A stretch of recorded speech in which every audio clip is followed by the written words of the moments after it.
pwede naman, pero Chinese yun, no?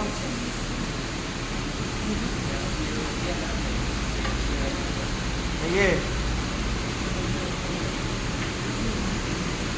Salt and pepper na lang sa sir. Salt and pepper, pwede rin kayo maglagay ng ano dyan, para may flavor.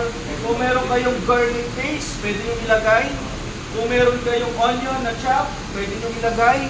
Parang hindi nyo siya ganito lang style.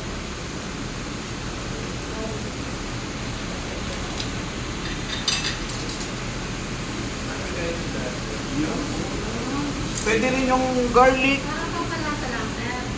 Yes, mo. Puro din na sir.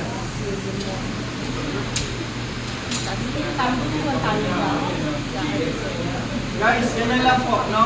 Pero kung, Flavoring. yan yung flavoring niya. Ibig sabihin, yung onion plus yung ating garlic, magkakaan yan. Kaya powder na lang sir. Pwede rin powder po, no? Kung saan kayo mas prepare na gamitin, no? Pero yung ganyan, pwede rin.